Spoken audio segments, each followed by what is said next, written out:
ہے۔ شیخ عائز بتاتے ہیں کہ وہ جب شاہ فیصل کے ہمراہ روضہ رسول صلی اللہ علیہ وآلہ وسلم کے اندر داخل ہوئے تو وہاں کا منظر ہی کچھ اور تھا۔ انہوں نے دیکھا کہ روضہ مبارک کے اندر لوہے سے بنے ہوئے بڑے صندوق موجود ہیں اور وہ تمام کے تمام مقفل یعنی ان پر لاک لگے ہوئے تھے۔ یوٹیوب پر موجود اپنے ایک انٹرویو میں شیخ عائز بتاتے ہیں کہ ہم نہیں جانتے تھے کہ ان صندوقوں میں کیا ہے، چنانچہ روضہ رسول سے واپس آنے کے بعد شاہ فیصل نے ایک شاہی حکم نامہ جاری کیا اور ایک کمیٹی تشکیل دی یہ جاننے کے لیے کہ وہ ان صندوقوں کو کھولا جائے اور یہ معلوم کیا جائے کہ ان کے اندر کیا ہے۔ یہ صندوق دراصل سلطنت عثمانیہ کے زمانے ہی سے روضہ مبارک میں موجود تھے۔ ایک شام کو شیخ عائز اپنے ساتھ ایک نمائندہ لے کر روضہ مبارک کے حجرے میں داخل ہوئے۔ ان کے ساتھ زیورات کا ماہر ایک شخص بھی تھا۔ حجرہ نبوی صلی اللہ علیہ وآلہ وسلم میں داخل ہو کر مقفل صندوقوں کے تالے کھولے گئے اور اشیاء کا جائزہ لینا شروع کیا گیا۔ شیخ عائز بتاتے ہیں کہ جس صندوق کا سب سے پہلے معائنہ کیا گیا اس میں سونے کے زیورات پائے گئے، جبکہ دوسرے صندوق سے چاندی کی زنجیریں برآمد ہوئیں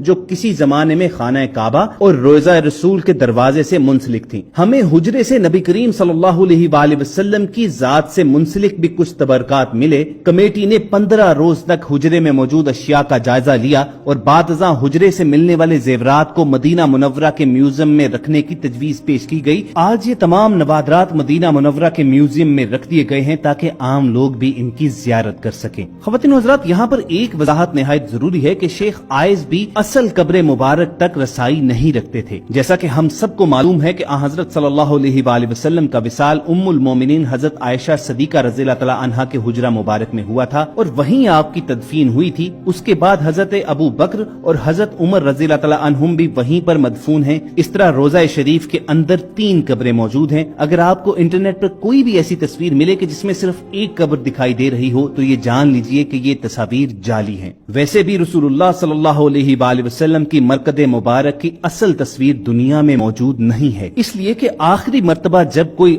رسول اللہ صلی اللہ علیہ وآلہ وسلم کی اصل قبر مبارک تک گیا تھا تو یہ 550 سال پہلے کا واقعہ ہے۔ وہ حجرہ شریف جس میں آپ اور آپ صلی اللہ علیہ وآلہ وسلم کے اصحاب کی قبریں ہیں اس کے گرد ایک 4 دیواری ہے۔ اس 4 دیواری کے بعد اس کے ارد گرد ایک اور دیوار کھینچی گئی جو 5 کونوں پر مشتمل ہے۔ یہ خصوصی دیوار حضرت عمر بن عبدالعزیز نے اپنے دور خلافت میں بنوائی تھی اور اس 5 کونی دیوار کا مقصد اسے خانہ کعبہ کی مشابہت سے بچانا تھا۔ اسی 5 کونے والی دیوار پر ایک بڑا سا سبز رنگ کا غلاف یا پردہ ڈالا جاتا ہے۔ یہ دیواریں بغیر دروازوں کے ہیں، چنانچہ کسی کے بھی ان دیواروں کے پار اصل قبر مبارک تک پہنچنے کا سوال ہی پیدا نہیں ہوتا۔ جو بھی سربراہان مملکت کو آج تک روضہ شریف کے اندر داخل ہونے کا شرف حاصل ہوا ہے وہ اس 5 کونی دیوار پر پڑے سبز پردے تک ہی جا پاتے ہیں۔ روضہ رسول صلی اللہ علیہ وآلہ وسلم پر سلام عرض کرنے کی غرض سے جب زائرین سنہری جالیوں کے پاس کھڑے ہوتے ہیں تو سنہری جالیوں کے پار انہیں بس یہی 5 کونی دیوار پر پڑا ہوا سبز پردہ نظر آتا ہے۔